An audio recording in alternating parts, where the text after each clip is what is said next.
오늘 말씀의 제목이 무지개 언약입니다. 자, 무지개를 한번 보시겠어요? 너무 아름답죠. 우리 하나님의 작품입니다. 하나님이 하신 일들이에요. 저기는 어디 많이 본 것 같지 않으세요? 우리 교회. 제가 설교집을 만든다면은 저 그림하고 설교집 제목을 무지개 언약이라 이렇게 하고 싶은 마음이 조금 전에 들었어요.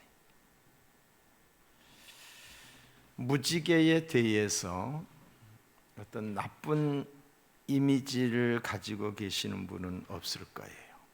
그렇죠? 대부분의 사람들은 좋은 감정, 좋은 추억을 가지고 있을 거예요. 긴 장막 끝에 또는 폭풍우가 지나간 이후에 7가지 색깔로 아름답게 나타나는 무지개. 무지개 좋아요. 그렇죠? 어렸을 때 우리는 도화지에 크레용으로 빨주녹초판 한 번의 그림을 그렸던 기억이 납니다. 그리고 하늘에 드리워진 어느 순간 무지개를 볼 때 무지개다 했을 때 많은 사람들이 바라보면서 무지개다 그랬던 그런 기억이 생생합니다. 무지개는 물 입자가 태양빛에 반사될 때 생기는 자연현상이에요. 자연현상. 이 자연현상을 누가 만드셨느냐? 우리 아버지가 만드셨어요. 무지개를 누가 만드셨느냐? 하나님이 만드신 거예요. 저절로가 아니에요. 여러분, 모든 자연의 법칙 그리고 수많은 그 생태계 속에 있는 수없이 많은 생명체들, 모양도 각각이고 어때요? 사는 방법도 각가지고 날아다니고 기어다니고 뛰어다니고 헤엄쳐 다니고 이 수많은 것들, 그걸 누가 만드셨느냐?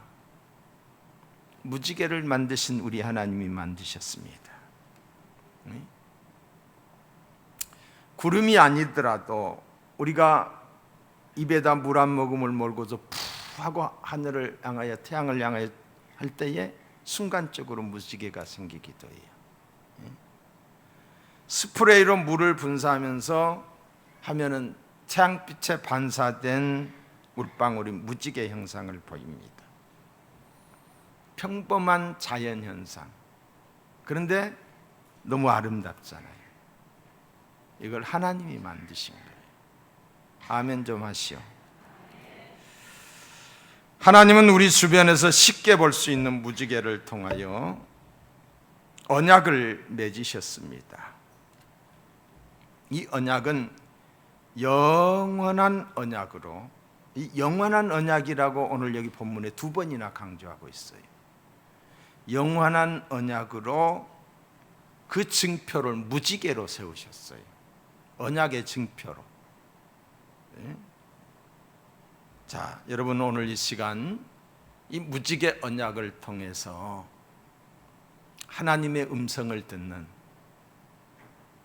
은혜가 임하는 축복의 시간이 되기를 바랍니다.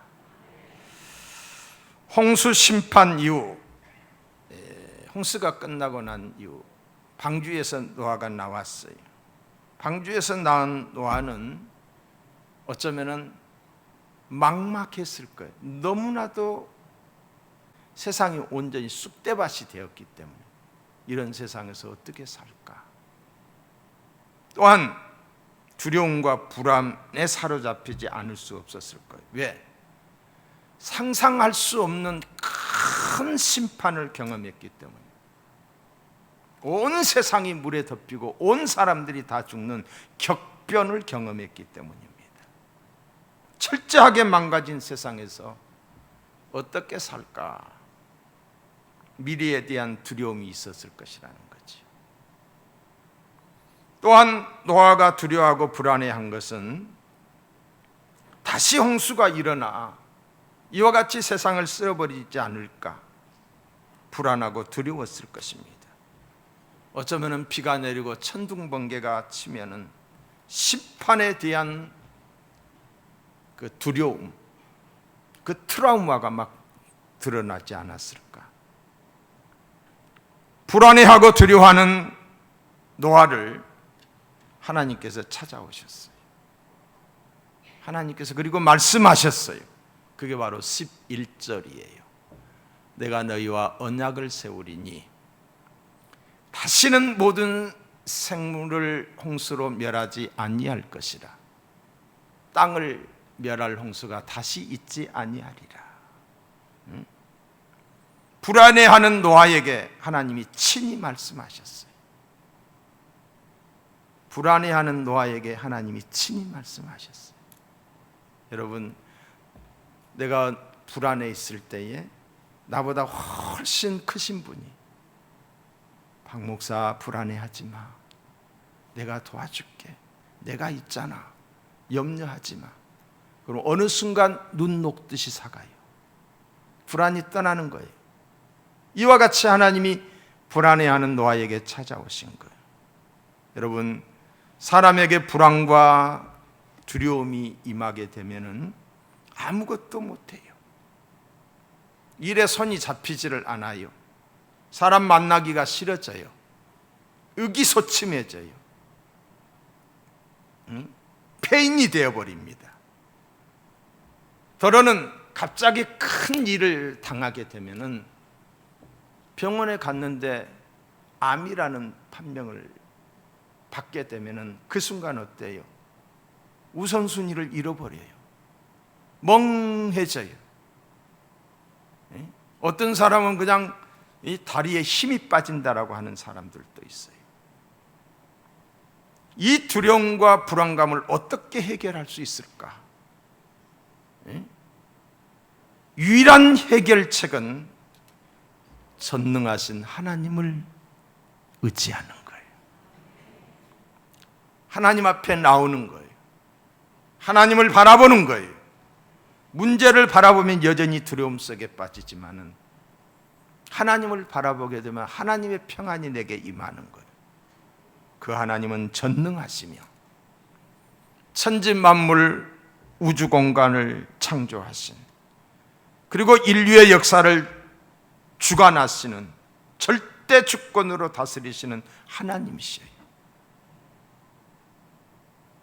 흥망성쇠 생사화복을 주장하시는 이 하나님을 바라봐야 돼요. 우주 만물 모든 일들은, 내 개인의 일들까지도 예외 없이 하나님의 주권 속에 있는 줄로 믿습니다. 그 하나님을 바라봐야 돼요. 그 하나님의 음성을 들어야 돼요. 우리가 믿는 하나님은 자비로우시고 신실하셔서 우리를 지키시고 돌보시며 선하게 인도하십니다. 다시 말씀드립니다. 우리가 믿는 하나님은 자비로우시고 신실하셔서 우리를 지키시고 보호하시며 선한 길로 인도하십니다. 하나님께서는 두려워하고 불안해한 자들을, 그들을 위해 위로와 격려의 말씀을 주셨어요. 하나님은 말씀이셔요. 말씀으로 역사하셔요. 말씀을 인정하는 자에게 능력이 나타나요. 말씀을 지지하는 곳에 하나님의 임재가 임하는 거예요. 기독교는 말씀의 종교예요. 말씀은 곧 하나님의 인격이요, 하나님의 명예요, 하나님의 능력입니다. 하나님이 말씀으로 역사하시는 거예요. 말씀 붙잡고 하나님을 신뢰하면 안심할 수 있고 담대할 수 있습니다. 하나님이 말씀하셨어요. 이사야에게 두려워하지 말라. 내가 너와 함께함이니라. 놀라지 말라. 나는 내 하나님이 됨이니라. 내가 너를 굳세게 하리라. 참으로 너를 도와주리라. 참으로 나의 오른손으로 너를 붙들어 주리라. 불안해하고 두려워하는 제자들에게 주님이 말씀하셨어요. 평안을 너희에게 끼치노니 곧 나의 평안을 너희에게 주노라. 내가 너희에게 주는 것은 세상이 주는 것 같지 아니하니라. 너희는 마음에 근심하지도 말고 두려워하지도 말라. 말씀 붙드시면은 그 말씀이 내 마음과 생각을 주장하시는 줄로 믿습니다. 오늘 코로나의 불안한 세상을 살아가는 우리 모두에게 하나님의 은혜와 평강, 지키심과 보호하심이 함께 하시기를 주님의 이름으로 축원합니다. 두려워하는 노아에게 언약을 주셨습니다. 자, 11절 다시 봅니다. 내가 너희와 언약을 세우리니 다시는 모든 생물을 홍수로 멸하지 아니할 것이라. 하나님께서 주신 이 언약은 매우 강하고 견고한 일종의 계약입니다. 견고한 계약이에요. 그래서 이 언약이라는 단어가 히브리어로 베레트라는 말을 쓰고 있는데 이 단어의 뜻은 칼로 자른다, 끊는다라는 의미를 가지고 있어요. 그래서 언약을 맺을 때 짐승을 죽여서 그 짐승을 반으로 쪼개요. 양쪽으로 벌려놓고 그 쪼갠 사이로 언약의 당사자가 지나갔어요. 이게 구약에 나타나는 언약이에요. 그 의미는 그 언약을 어기는 자는 이 짐승처럼 죽임을 당하게 될 것이라는 강한 의미를 가지고 있는 거예요. 구약에 많은 언약이 나옵니다. 그 중에 하나님이 믿음의 조상 아브람과 했던 언약이 있어요. 하나님께서는 이 약속을 확실하게 하기 위해서 창세기 15장 10절에 보시면은 아브라함이 그 모든 것을 가져다가 그 중간을 쪼개고 그 쪼갠 것을 마주 대하여 놓고 재물을 쪼갰어요. 다 쪼개 놓았다고 그랬어요.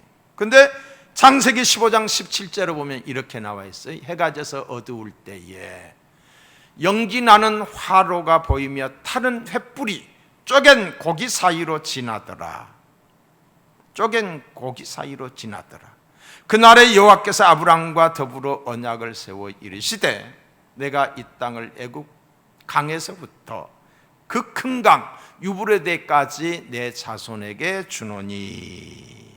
자, 캄캄한 밤에 하나님이 타는 횃불이 하나님의 모습이 횃불의 모습으로 쪼갠 고기 사이를 지났다고 그랬어요. 자, 쌍방의 약속이었다고 한다면은 아브람과 하나님이 같이 지났어야 되는 거예요. 그런데 하나님이 그것을 지나가신 거예요. 횃불은 하나님 자신을 의미하는 거예요. 하나님께서는 아브람에게 주신 언약을 반드시 지킬 것을 생명을 걸고 약속하신 거예요. 그러므로 아브람의 언약은 절대로 이루어질 수밖에 없었다. 언약대로 되었다. 이와 같이 하나님께서는 노아에게 똑같은 언약을 주셨습니다. 노아에게 주신 언약 역시 반드시 이루어질 것이라는 거지요. 다시는 홍수로 세상이 망하는 일은 없을 것입니다. 그러므로 노아는 두려워하지 않아도 되었습니다. 그런데 하나님께서는 왜 굳이 언약을 주셨을까? 말씀만 하시면 되는데 이것은 순전히 노아를 위한 하나님의 배려였어요. 노아를 위한 하나님의 배려. 사람은 그냥 말만 가지고는 잘 믿지를 못합니다. 뭔가 확실한 장치가 있어야만 안심할 수 있는 거예요. 예를 들면은 내가 남의 집을 새로 얻어서 살 때에 계약서를 반드시 작성을 해야 됐지요. 근데 그냥 서로 친한 사이니까 언제까지 살아도 좋다고 합니다. 그러나 어느 날 갑자기 집을 비워달라고 하면 어떻게 합니까? 계약서를 작성하지 않으면 불안할 거예요. 그러나 계약서를 작성하게 되면 안심하고 살 수 있는 거예요. 하나님께서 노아에게 언약을 주신 것은 노아를 안심시키기 위해서 너무 큰 격변을 경험했기 때문에, 그 트라우마가 그 속에 존재하고 있기 때문에 노아는 이제부터 불안해하거나 두려워할 필요가 없었습니다. 아무리 비가 많이 와도 그런 일은 없을 것이기 때문에, 그게 바로 하나님의 언약이고 하나님의 배려입니다. 자, 11절을 다시 봅니다. 내가 너희와 언약을 세우리니, 하나님께서 노아와 세운 이 언약은 쌍방의 약속이 아닌 일방의 약속, 언약입니다. 근데 그 언약의 당사자가 누구야? 하나님과 노아예요. 창조주 하나님, 전능하신 하나님, 이 하나님과 노아, 피조물, 노아의 일방적 약속입니다. 이게 하나님의 은혜입니다. 왜 은혜인가? 언약의 상대가 안 되는 하나님, 창조주이신 그분이 피조물인 인간과 언약, 약속을 했다는 거예요. 설명이 안 되는 언약이에요. 설명이 안 되는 언약. 하나님이 우리가 언약의 상대자가 되느냐고요. 어떻게 하나님이 피조물에게? 이게 은혜입니다. 이게 은혜예요. 약속의 말씀을 붙들고 언약의 말씀을 붙들고 그 말씀대로 살 수 있기를 축복합니다. 어린이 어린아이에게 약속을 했다면 어린아이는 아무 조건 없이 덕을 보게 되는 거예요. 그렇지 않아요? 우리가 손자 손녀들에게 야, 내가 너 뭐 사줄게, 그러면서 약간의 뭘 요구할 수도 있어요. 그러지만은 어린아이는 어른을 위해서 할 일이 많지 않아요. 어른이 다 해야 되는 거예요. 하나님이 하실 약속이에요. 일방적인 약속이에요. 여러분, 한국과 미국은 동맹을 맺었지요. 한미 동맹이라고 그러죠. 피로 맺은 혈맹입니다. 국가 간의 혈맹은 그리 많지 않아요. 일본과 미국이 동맹을 맺었지만 그거는 혈맹이 아니에요. 6.25 전쟁이 일어났을 때에 미군들이 우리나라에 와가지고 전사한 사람만, 우리 땅에서 전사한 사람만 34,000명이에요. 그리고 그 전쟁의 후유증으로 인해서 죽은 사람이 저 휴스턴에 가게 되면은 56,000명이 묘가 있어요. 우리나라를 위해서 죽어졌다니까요. 젊은이들이, 미국의 젊은이들이 우리나라의 평화와 안정을 위해서, 우리를 위해서 죽어주셨어요. 우리 대한민국 사람이 미국을 위해서 죽어졌나요? 전혀 없습니다. 전혀 없어요. 바로 이 한미동맹은 일방적으로 우리에게 유리한 약속이에요. 미국은 국방, 과학, 경제에 있어서 세계 최대의 나라입니다. 세계의 모든 국방력을 다 모아도 러시아, 중국, 유럽 모든 국방력을 다 모아도 지금의 미국을 못 이깁니다. 모든 전투기, 모든 군함, 이 모든 것들이 미국을 따라가지 못한다. 지금 현재가 그렇습니다. 경제도 마찬가지고 과학도 마찬가지고. 반면에 우리나라는 세계 최고의 빈국이었고 슬프고 슬픈 가난한 나라였습니다. 한미동맹을 기반으로 평화와 안전을 지킬 수 있었어요. 미국이 안보의 우산이 되어주셨기 때문에 세계에서 찾아볼 수 없는 한강의 기적, 오늘의 경제성장을 이루게 된 거예요. 미국에서 지켜주지 않고 미군이 이곳에 있지 않았으면 평화는 힘에 의해서 생겨지는 거예요. 힘이 약하면 저들이 우리의 평화를, 우리의 자유를 빼앗아가는 거예요. 그러니까 자기들보다 힘이 강한 미군이 이곳에 있기 때문에 지금까지 감히 어찌하지 못했고 그 기반 위에서 우리나라의 경제가 성장한 줄로 믿습니다. 6.25의 전쟁이 발발을 하게 됐죠. 그런데 이게 지지부지하면서 전쟁이 계속되는 거예요. 북진 통일을 강력히 주장하던 메가들을 미 정부에서 경지를 시켜요. 그러면서 전쟁이 더 장기화가 되자 미국 본토에서는 이게 무의미한 전쟁, 우리 젊은이들이 너무 많이 죽는다, 휴전협정을 맺고 빨리 끝내자라는 그런 분위기가 형성이 되었습니다. 한국의 이승만 대통령은 1953년 6월 미국 브리스 대사와의 회동에서 그 조건을 내세웁니다. 상호 방위 조약의 체결에 대한 약속을 해주지 않으면은 단독으로라도 북진을 하겠다라고, 종전을 하지 않겠다라고, 휴전을 하지 않겠다라고 선언을 해요. 미국은 상호 방위 조약을 맺는 조건으로 휴전에 응하게 됩니다. 1953년 7월 휴전협정이 체결되었어요. 상호 방위 조약을 맺으면서 그때 이승만 대통령은 기록에 의하면 크게 기뻐하시면서 이 조약으로 우리 후손들은 많은 혜택을 볼 것이라고 말을 했어요. 그대로 됐어요. 여러분, 우리가 국방력도 있어야 되지만은 또 하나가 뭐냐면 외교력이에요. 외교력. 이승만을 가리켜서 외교의 귀신이라고 그랬어요. 외교의 귀신. 그 외교력을 통해서 한미동맹, 한미방위조약을 체결하게 된 거예요. 조약의 내용상 한미방위조약이에요. 한미방위조약. 우리나라에서 전쟁이 일어나게 되면 미군이 와서 도와주고 미국에서 전쟁이 일어나면 우리가 가서 도와준다는 이런 조약이에요. 그런데 미국이 전쟁 날 이유가 없죠. 전쟁이 나게 되면 우리나라야. 그리고 미군이 이곳에 주둔해 있으면서 지켜준 거예요.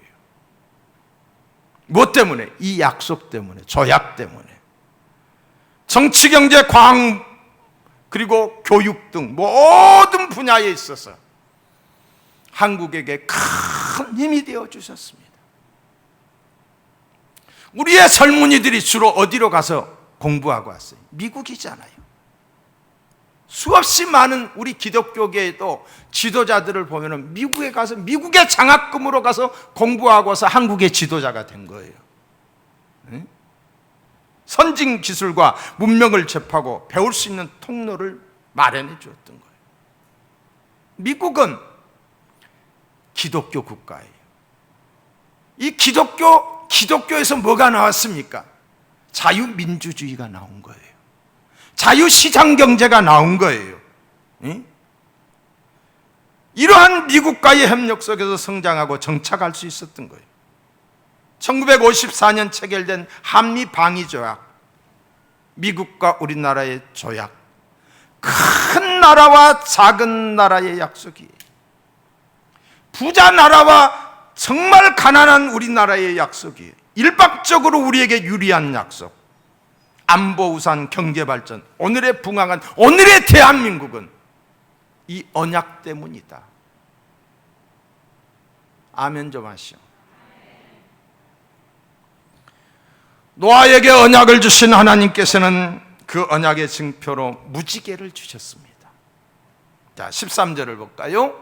내가 내 무지개를 구름 속에 두었나니 이것이 나와 세상 사이의 언약의 증거니라. 하나님께서 무지개를 언약의 증거로 삼으셨다는 사실, 우리는 감사해야 돼요.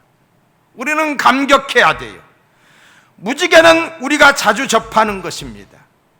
비가 온 후 아름다운 모습으로 나타나는 무지개는 하나님의 변함없는 사랑과 은총을 우리에게 보여주는 거예요. 평안을 상징하는 거예요. 노도광풍이 일다가 지루한 장마가 끝나고 무지개가 확 펼쳐지면 날씨가 좋아질 거라는 거잖아요. 무서운 폭우가 쏟아지고 세상에 온통 물바다가 되어버릴 것 같을 때도 있습니다. 아주 다급한 뉴스를 들을 때 우리는 두렵고 불안합니다. 그러나 그렇게 무섭게 쏟아지는 비가 그치면은 햇볕이 나고 하늘에는 무지개가 나타납니다. 그 무지개를 볼 때 우리는 안도의 한숨을 쉴 수가 있습니다. 하나님께서 우리를 내려다보시면서 두려워 말라, 더 이상 물로 세상을 심판할 일은 없을 것이다 라고 무지개를 통하여 말씀하시고 계십니다. 무지개는 우리를 향하신 하나님의 사랑과 긍휼을 보여줍니다. 무지개가 있는 한 세상은 멸망하지 않을 것입니다. 아무리 비가 많이 와도 세상이 끝나지 않을 것입니다. 아무리 세상에 기상이변이 생겨져도 세상이 망하지 않을 것입니다. 왜? 무지개가 있기 때문이에요. 무지개가 있기 때문이에요. 세상을 보존하시겠다는 하나님의 언약이 있기 때문이에요. 우리 주님께서 심판의 주로 이 땅에 재림하시기 전엔 세상이 망하지 않을 거예요. 우리 주님이 이 땅에 심판주로 올 때가, 그때가 세상이 망하는 때예요. 무지개가 그것을 보증하고 있습니다. 완전의 상징인 7가지, 7색깔의 무지개는 누구를 상징하느냐? 우리 주 예수 그리스도, 복음을 상징합니다. 우리 마음에 무지개가 있어야 돼요. 우리에게 예수가 있어야 돼요. 죄악으로 멸망받을 수밖에 없는 상황일지라도 예수 앞에 나오면은, 우리 주님 안에 거하면은, 예수 그리스도를 나의 구주로 믿으면은 구원을 얻게 되는 줄로 믿습니다. 이게 무지개예요. 무지개 예수. 예수가 내 마음에 있어야 돼요. 무지개는 언약의 증거이며 표적입니다.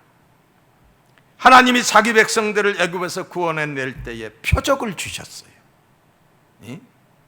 애굽의 모든 장자가 죽음을 당하는 절망과 두려움의 밤에 미리 표적을 주심으로 죽음의 사자가 그들에게 손대지 못하게 하셨던 것을 보게 됩니다.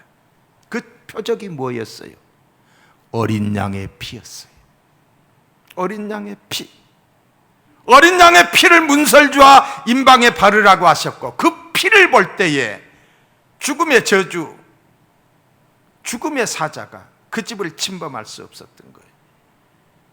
예수 그리스도의 피는, 어린 양의 피는 예수 그리스도를 상징하려, 예수 그리스도는 자기 피로 언약을 세움으로 우리를 구속하셨습니다. 피 흘림이 없이는 죄사함이 없느니라. 그래서 우리 주님이 물과 피를 다 쏟으시고 십자가에서 운명하신 것, 그 피가 우리에게 영원한 생명을 주신다. 믿으시면 아멘. 자, 9장 13절 다시 봅니다. 내가 내 무지개를 구름 속에 두었나니, 구름 속에 두었나니 이것이 나의 세상과의 언약의 증거니라. 구름 속에 무지개가 나타날 것이라고 말씀하셨어요. 무지개의 특징은 구름 속에 나타납니다. 맑은 하늘에는 무지개가 생기지 않습니다. 구름이 있어야 무지개가 생깁니다. 구름이 상징하는 것은 인생의 고난과 역경, 어려움, 문제, 시련입니다. 인생의 고난과 시련의 먹구름이 몰라올지라도 그 구름 속에서 무지개가 피어오릅니다. 무지개가 보인다는 것은 구름 위로 밝은 태양이 빛나고 있다는 거예요. 밝은 태양이 그 위에 있다는 거예요. 빛나는 태양은 길이요 진리요 빛으로 오신 우리 구주 예수 그리스도입니다. 예수님이 하늘과 땅의 모든 권세를 가지고 인생의 먹구름 위에서 항상 우리를 지켜보시고 통치하시는 거예요. 7빛깔 무지개의 영롱한 색은 우리에게 밝은 미래가 있음을 보여주는 것입니다. 노아와 노아의 가족들은 무지개 언약을 받고 난 후에 먹구름이 몰려오고 천둥번개가 치는 날이면은 무지개 언약을 생각하면서 신실하신 하나님, 사랑의 하나님을 생각했을 거예요. 어려울 때 하나님을 바라봤을 거예요. 낙심하거나 두려움에 떨지 않고 무지개 언약을 주신 하나님을 바라봤을 거예요. 예수님을 생각했을 거예요. 우리도 인생을 살면서 시시때때로 인생의 먹구름과 비바람을 경험하게 됩니다. 힘들다고 낙심하지 말고 두려워하지 말고 먹구름 위에 계시는 우리 주님 바라보시기 바랍니다. 우리의 소망은 오직 다시 오실 마라나타 우리 주님 예수이십니다. 예수님이 이 땅에 오시는 날 예수님의 손을 잡고 새하늘과 새 땅에 들어가 하나님과 함께 영원히 왕노릇하는 삶을 살게 될 것입니다. 그리고 그 천국에서 다시금 우리는 무지개를 볼 거예요. 무지개. 요한계시록 4장 2절로 3절에 보시면은 그 보좌 위에 앉으신 이가 있는데, 보좌 위에 앉으신 이가 누구예요? 예수님 하나님이시잖아요. 앉으신 이의 모양이 벽옥과 홍보석과 같고 또 무지개가 있어. 무지개가 있어. 하나님 나라에 무지개가 있다는 거예요. 보좌에 들렀는데 그 모양이 녹보석 같더라. 저걸 어떻게 표현을 해요? 하나님 나라가 저렇다는 거예요. 하나님 나라에서 하나님 보좌에 있는 무지개를 볼 수 있는 저와 여러분이 되기를 축복합니다. 사랑하는 성도 여러분, 다시 오실 주님을 바라보면서 무지개 언약을 믿고 소망 중에 인내하며 살아야 합니다. 인생의 먹구름 속에서도 무지개 언약을 기억하며 항상 하늘의 사랑을 바라보시며 하나님이 주실 상을 기대하시며 날마다 승리하는 저와 여러분의 삶이 될 수 있기를 주의 이름으로 축원합니다.